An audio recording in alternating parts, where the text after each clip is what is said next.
I've got an audience full of mamas, and we are keeping calm and momming on all hour long.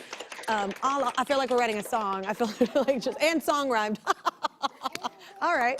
Well, teachers have seriously been our saving grace this past year, right?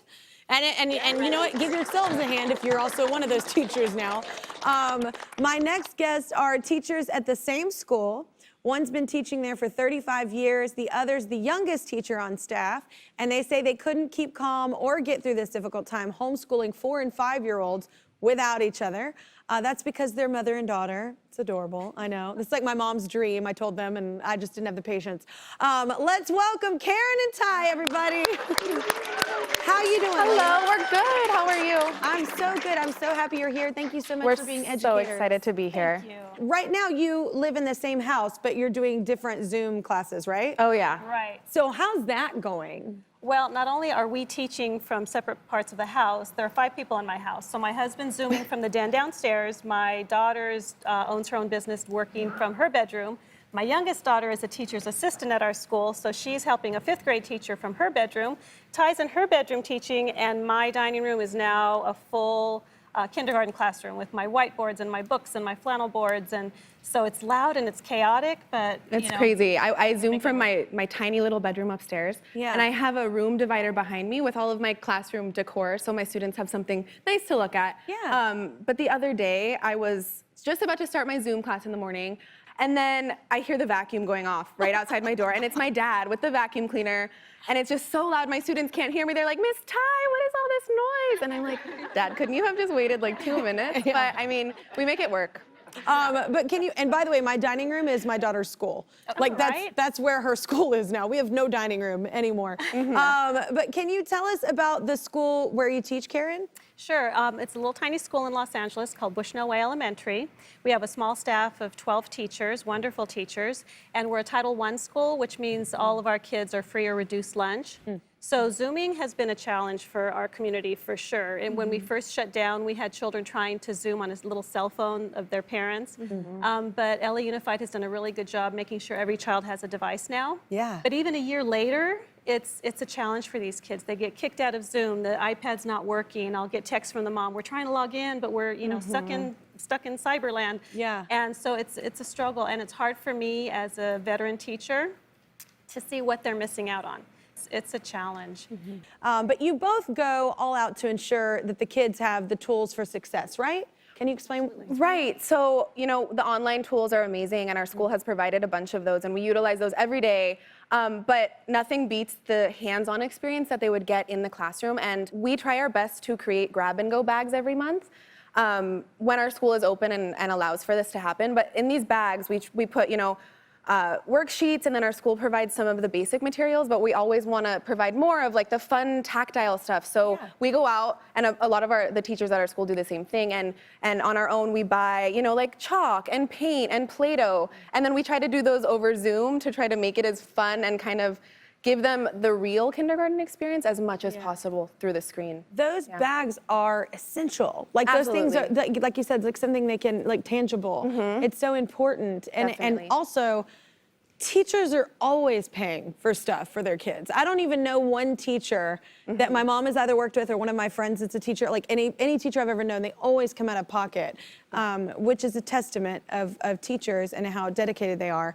But I think everyone is realizing how overlooked they are, though, and how important they are. But for all the difficulties, you both say that there are also many joys that have come at it, right?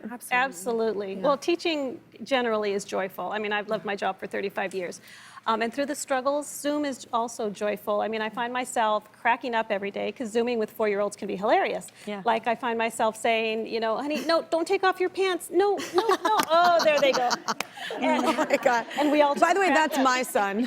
Yeah, oh, it happens more than you think. Yeah. Yeah, and just, it's joyful. We laugh, we have fun together, and one of my little girls is just so sweet. At the end of every Zoom class, she signs off with, "Bye, Mrs. Carter, I love you. I'll see you tomorrow in Zoom school." school. Yeah. And it's like, you know, it's still joyful. It's a struggle for sure, but it's joyful too. I'm back, y'all, with Karen and Tai, a mother and daughter who teach 4- and 5-year-olds at a Title I school here in LA. And they say they could never get through remote teaching without each other's support. I kind of feel like a lot of teachers feel that way, but especially probably you two, because you're mother and daughter. But you both say that you're leaning on each other for support. So how so? Is it like one of those things where the day ends and you're like, so this happened? Is it just like a therapy session? Oh, all the time. But Okay. then, yeah, I mean, there's a lot of tears, a lot of joyous moments. But as a first-year teacher, I would be, I'm sure, lost either way. This is your first year teaching, and this is what's happening? Yes. So I started last January. So I student taught, and then I started in a classroom, like with my own class in January. 2 months into it, pandemic hits. But having my mom there has been invaluable. I can't imagine.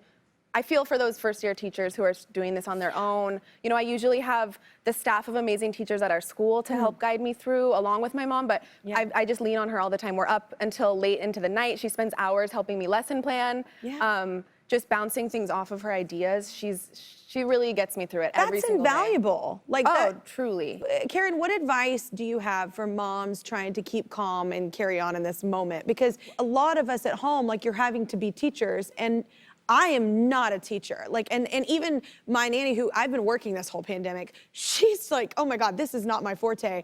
And a lot of women or dads stuck at home, like doing it. It's a really hard thing to get your kid to focus and try and help, you know. So what's your advice for them? Incredibly hard. And I'm thinking about your earlier segment of Primal Scream. I see that in my Zoom class every day. These moms are trying so hard, as you are, to make this work. And income level doesn't matter. Everybody's trying so hard, and it's such a struggle. And my advice to them has been the entire year, please don't stress out. Do what you can do, you do your best, and you breathe through the rest. You let the rest go, because if mom is calm and happy, the child is calm and happy. Totally, that energy is please contagious. Don't stress out. Definitely. But so Tai, you have something that you want to tell your mama, right? I do. So I feel like I don't tell you this enough, but you really are my hero. Oh man. I wouldn't be a teacher if it weren't for you. And I see the way that your students look up to you. And I can't wait to use the wisdom that you're passing down to me to one day be half of the teacher that you are. So my sisters and I are so lucky to have you as a guide. But we love you so much. Thank you. Oh, I'm like, everything's fine. Everything's fine. There's something you don't know.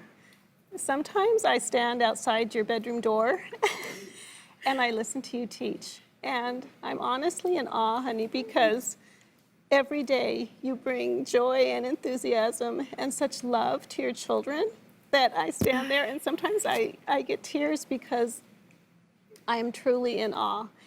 And you're this shining light in this really, really dark time. And I couldn't be prouder.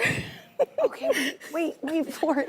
I love that moment. And I have a baby girl, okay? So I can't imagine my girl being this grown, first of all. And then also that moment that you just talked about, standing outside her door and like, she's like following in your footsteps. That's so cool. And then like hearing her and be so successful in what she's doing, that kind of pride that doesn't come from anywhere else. Those moments are really, really special. I'm glad that you have that. I am so impressed with how you're getting through this together and how committed you are to your students, and how you said there's 5 of you all in your house just trying to work this all out. So we reached out to Epic, the leading digital reading platforms for kids, and they have provided teachers and students free access to over 40,000 books during the pandemic, which is amazing. And they value teachers like yourselves as well. And so they're gonna give each of you $5,000 just for being awesome teachers. What? So maybe you don't have to buy your kids stuff. You can like use this money to do that. Yeah. And maybe just have fun with it as well. Oh my gosh, thank you so much. Absolutely. I say this all the time, and it probably sounds like a broken record and I sound annoying, but I truly do know that teachers, because I come from that family, they're underpaid and undervalued and underappreciated, and I hope that this whole pandemic really proves that, and we change that. I truly feel like it really needs to happen. And it's got to start with our kids and how we teach our kids, you know, we're teaching the next leaders, you know, in the next generation. So anyway, I hope that y'all either have fun with that money or maybe have fun with it and also buy some of that stuff for the kids so you don't have to use your own money.